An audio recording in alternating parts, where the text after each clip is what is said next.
Hi, everybody. Today I'm with Jim Sprance. Hey, Jim. How you doing, Neil? I'm doing really well. I'm really looking forward to this. So, Jim, we've talked a lot, and one of the things that I recognize is that you are not really someone who had the most stellar high school experience.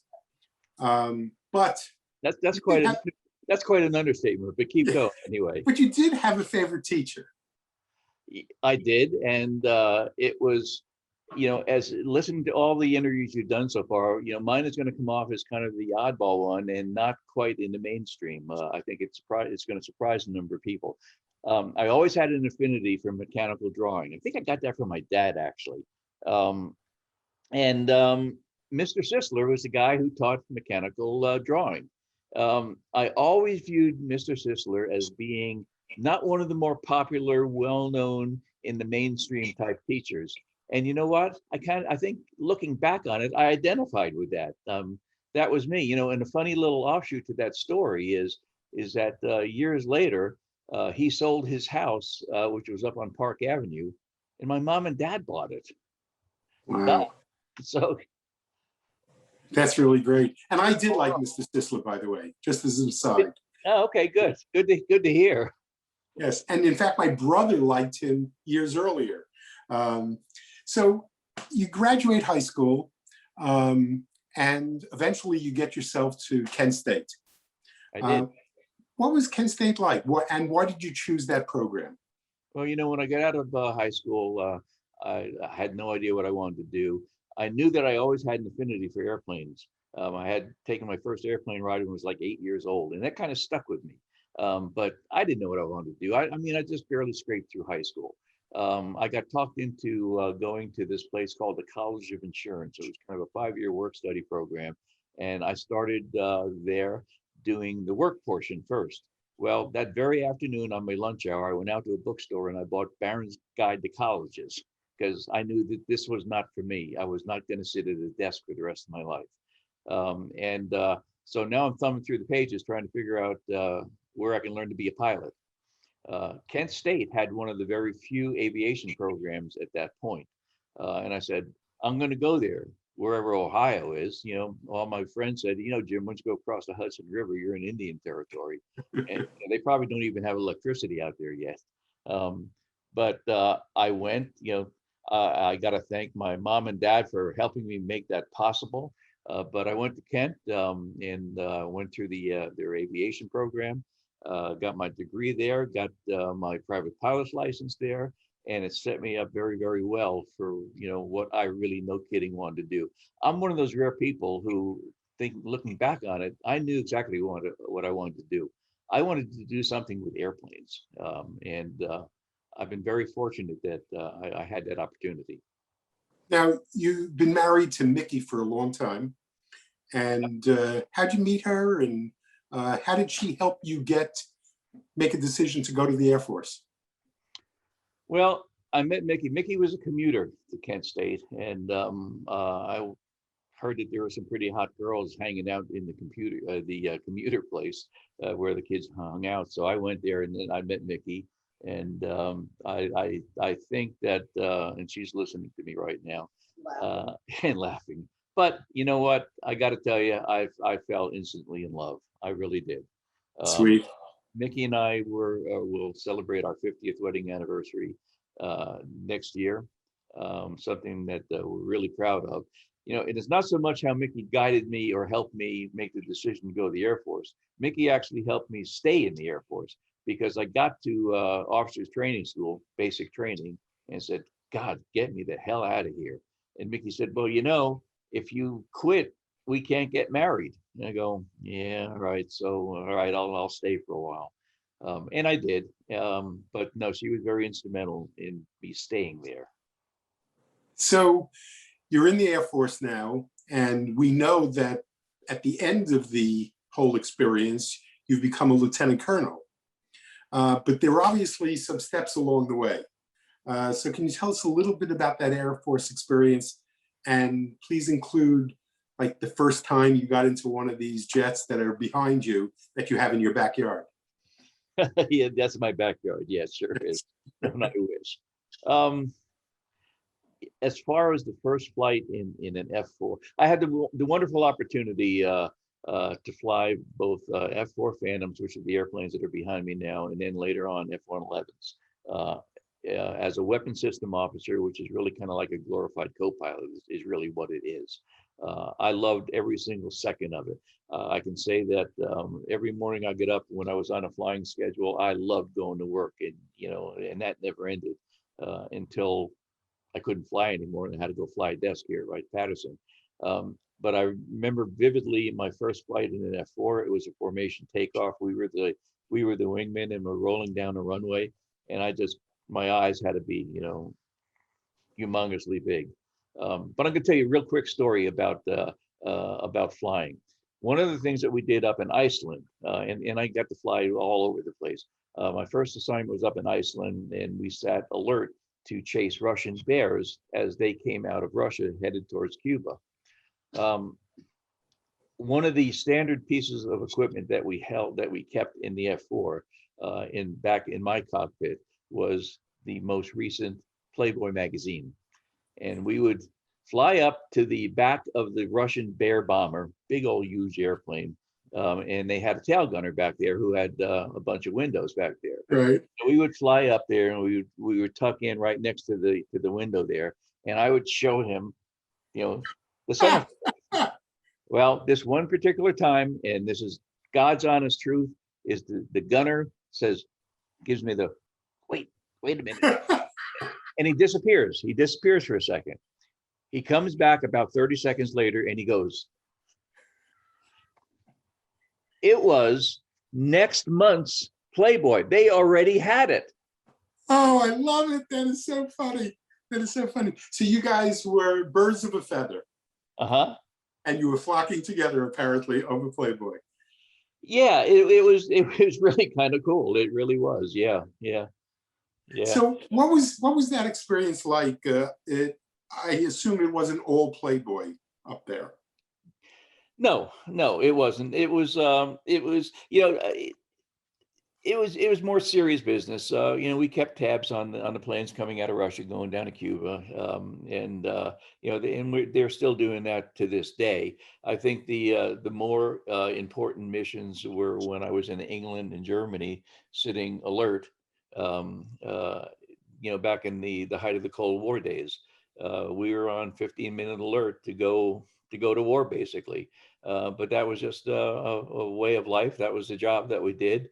We were well trained, and like I said, got to fly. Well, we do thank you for your service. I know you downplay yourself as a hero, but I know you don't want to hear that. Tough.